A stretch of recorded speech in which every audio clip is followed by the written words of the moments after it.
Hey, it's Ralph, and in this video we're going to play a little bit of Rapid. However, I think normally I would do the 10, or I would go to more time controls and do 10-5. I'm going to do a 15-10 today, which I don't know if I've done before, but it's all still in that Rapid category. All right, InjuredBishop 1760. I don't know that flag. North Macedonia? Okay. Let's go for it. Queen's Pawn. I don't know Queen's Gambit as well either, but I think here.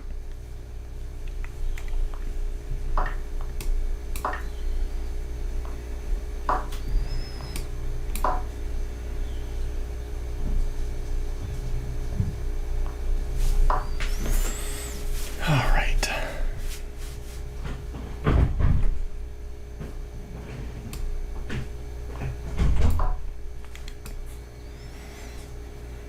Bishop down to G5, perhaps? Nope.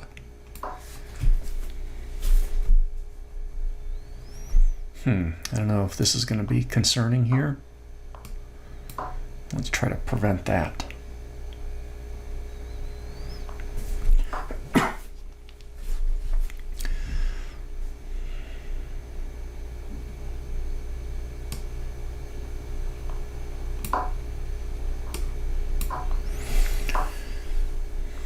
Yeah, the past couple games I've played, I felt I was getting a little bit more time pressure than I wanted, including definitely losing a game because of making bad blunders during the time pressure at the end. So I thought this might allow me to think a little bit more. Try to keep an eye on this little battery over here. Maybe come up here. Nope, they're gonna kibosh that plan.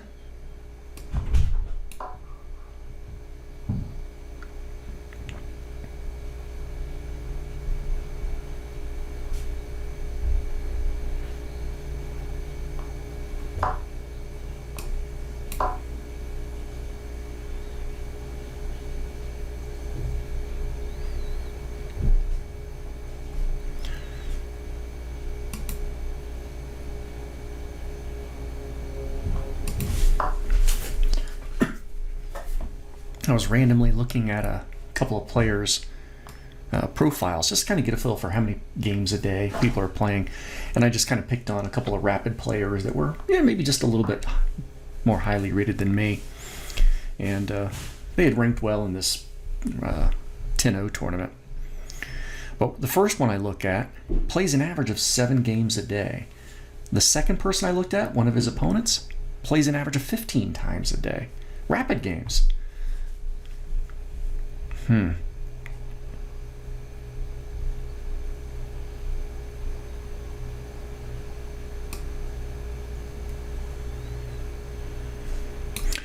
Gotta do something about this attack on the bishop here. It's got one defender. I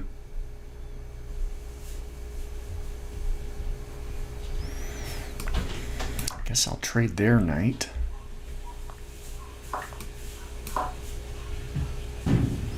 Now, obviously they've got check down there, but I don't think that's going to affect me too much. I'll just sidestep.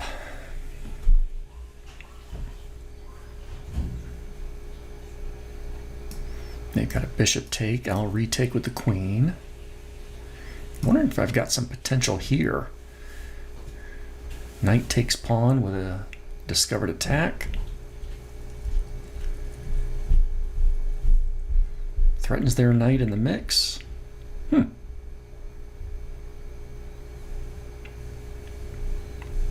Could give me up one pawn, perhaps. I would think that would be a high priority for them to resolve, though.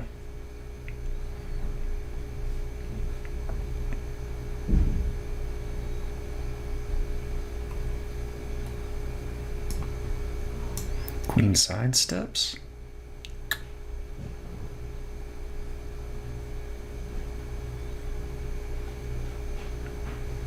I guess I could still go there.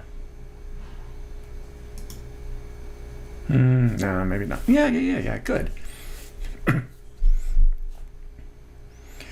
So I go here. Yeah, they got to do something with that queen. because their rook is undefended, so they'd want to move that kind of early.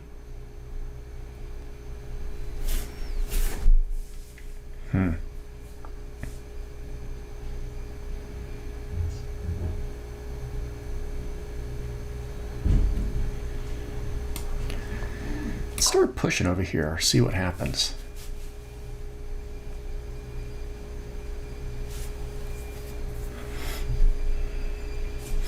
Yeah, so these other players play 7 to 15 games a day, and obviously if we think, okay, so a 10-0 rapid or any of these rapid controls, minimum 10 minutes for a game, that's if you're going really, really fast. That's 150 minutes, or 20 minutes a game, 300 minutes. We're talking like 2.5 to 5 hours a day for this one particular person. And I guess the most glaring thing for me is this person's rating wasn't really going up. I looked over a 365-day period, the year. They averaged 15 games a day. I think their rating was in maybe the upper 1600s, something like that. And I was like, yeah, it's all over the place, but there's no obvious upward trend. In fact, it may have dropped a little bit in that 1 year. So just got me kind of thinking, I mean, what's really the correlation between playing a lot of games versus and actually improving your chess.com rating? But of course, maybe playing the games isn't enough, but you got to play the games and study them afterwards in order to see some improvement. We shall see. I've only really been focused on this for about 3 weeks now.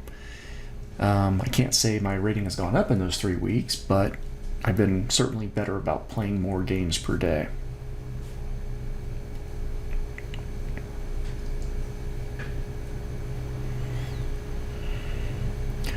So I still feel good about my position. I'm already castled. Looks like we're all relatively developed.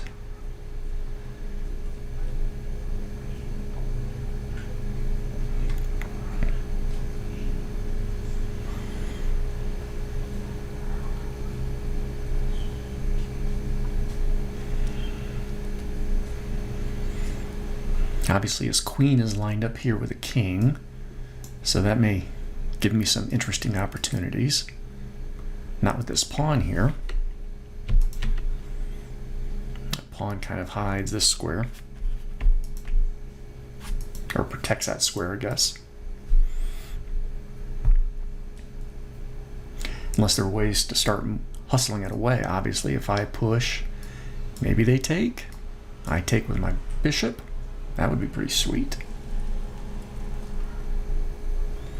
Okay, try that. If possible. Pawn push, pawn take, bishop take.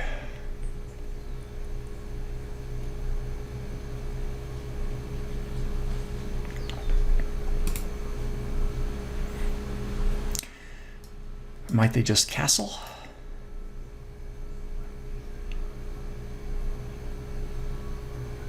Which technically still could be okay, right? No, that doesn't put their rook would be on f1 after that.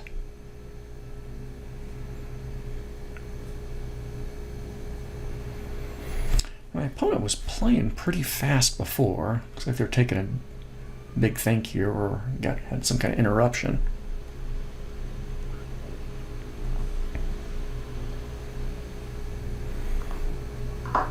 Okay.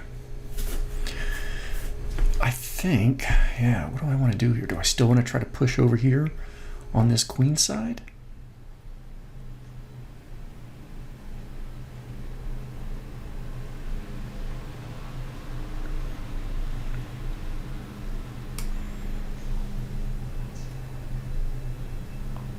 Yeah, see what happens.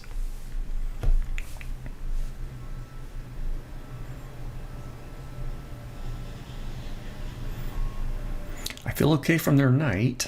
That's the only real issue. Obviously, they can start to trade off. I feel like I have a really good little group of pieces here in the lower center. My light squared bishop's not really looking at much. We should probably change that, right? Light squared bishop was over here. Okay. Fork potential.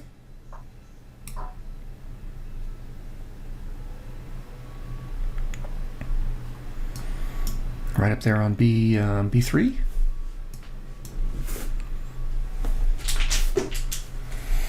They want to trade.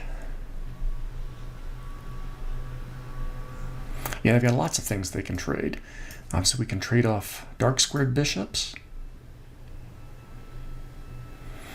And boy, their knight there would be pretty sweet. Yeah, their knight on that E5 square would be tough if we traded bishops.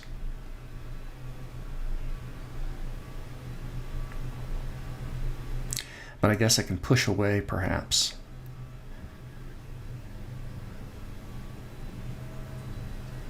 I keep hearing some of the chess experts, just heard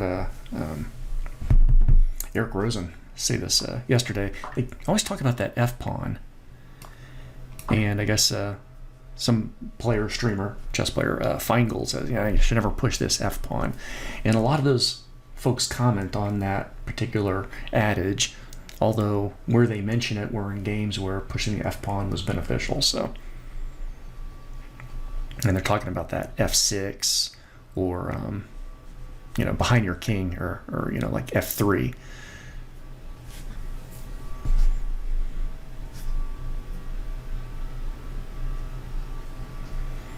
Okay, a little trade-off.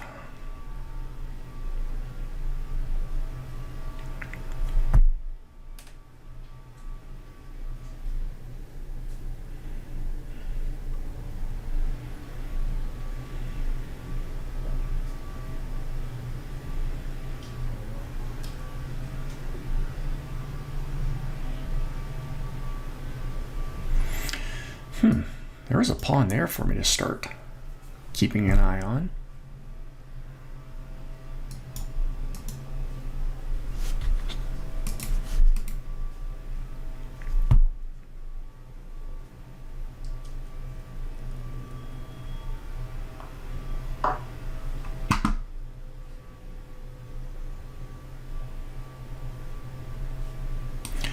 Guess I'll take here first. Okay, queen takes. Can I grab this pawn? Obviously, they can jump down here with check.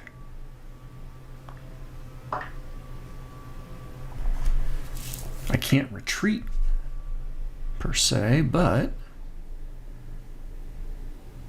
Oh, you know what? That would be a problem. At first, I was thinking... Takes, queen check. I don't think I can back up, because then my bishop is going to get... taken, and then that is it, and that bishop is pinned, I guess, so to speak, since I can't really go back and help it. Let me start off with a take, and that's still, I don't know if that's going to change things. I take the A4 pawn, they come down here with check. I suppose I could just back up the queen and offer a queen exchange.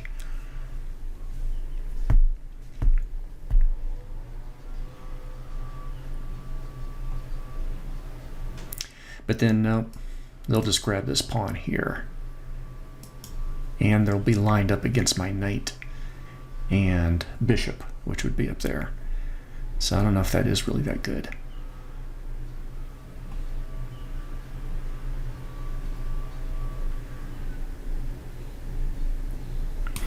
However, I think I want to push this pawn, take away that square, that E5 square from their knight.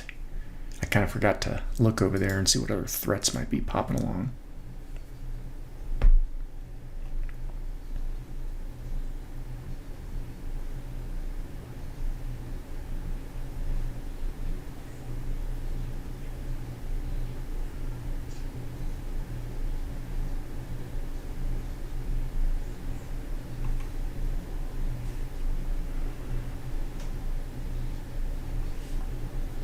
Slav defense.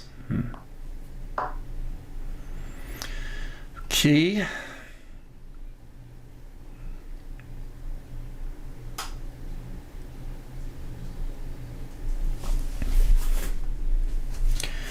This doesn't seem too good for me because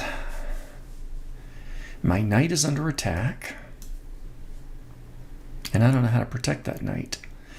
Since I can't protect the knight where it is on a5, I need to get the knight away from there. That's not good.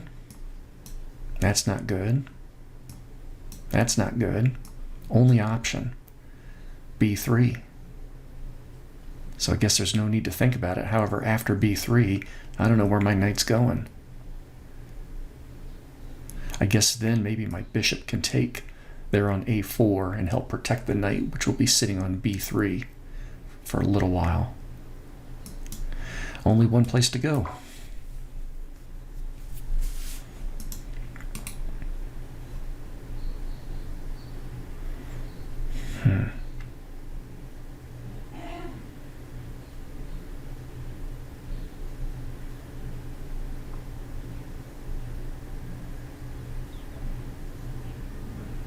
I want to get my queen out from this pin.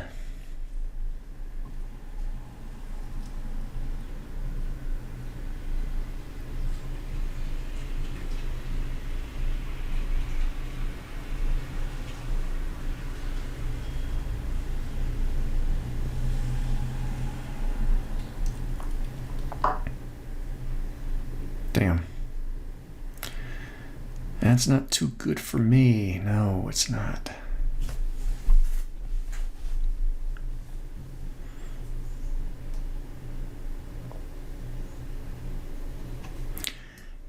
Okay, if I take this knight first, that's not going to, or this pawn first, that's not going to help.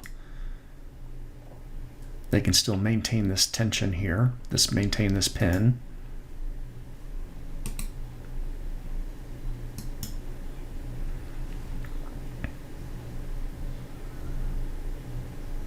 Damn, I think that's going to be it.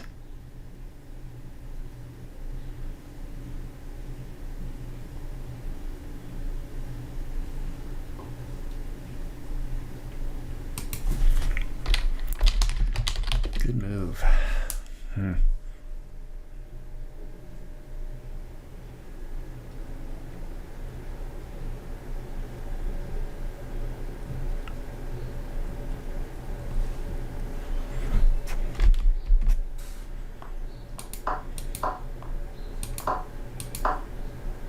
Damn. All right, well, let me get my queen, I guess, down here. Do I want to get my queen down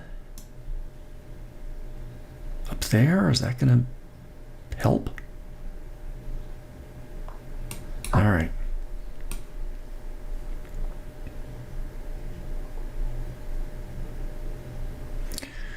Wait. It's going to leave this e6 pawn ripe for the taking.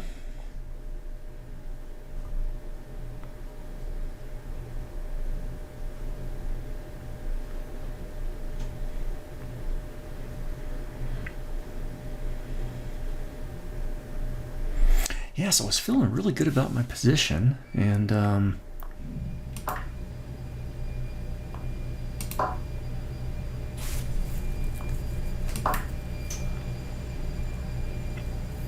yeah, I felt pretty good about this area. It's like trading down, which is probably good for me with a higher rated opponent. Fewer pieces for me to screw up with.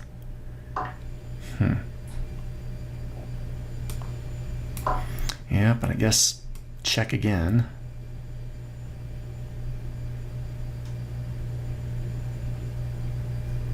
Yeah, I don't like this. My king having to hide on a light square, and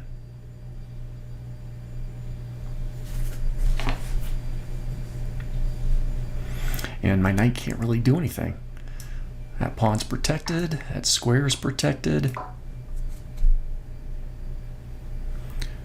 Queen can move here, set up a future pin on my queen.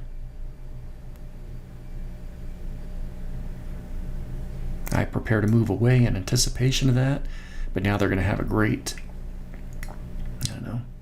drop down here.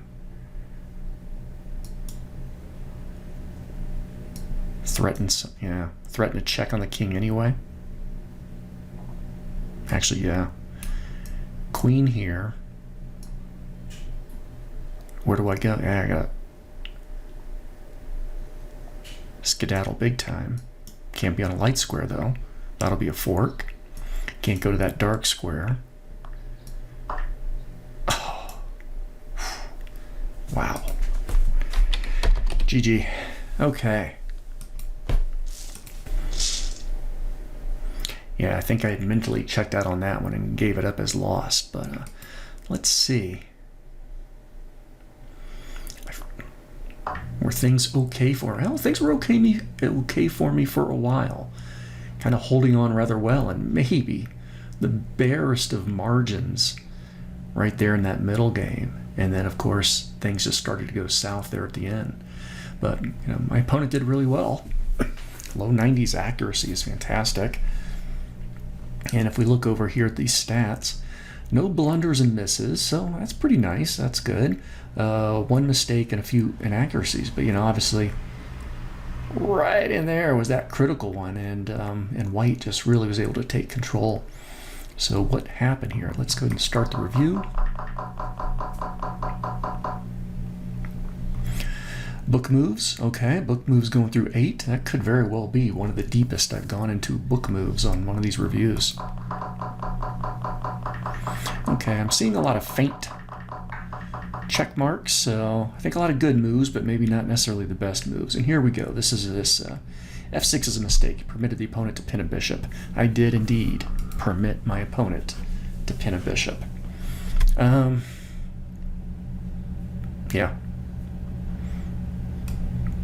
Without a doubt. Get the queen out. Queen needs to be keeping an eye on this section anyway. Should be tucked away there. Okay. And obviously that was the real critical move. Yep. Okay, well, thank you very much for hanging out with me, and remember, don't let your bishop get pinned to the queen. Take care.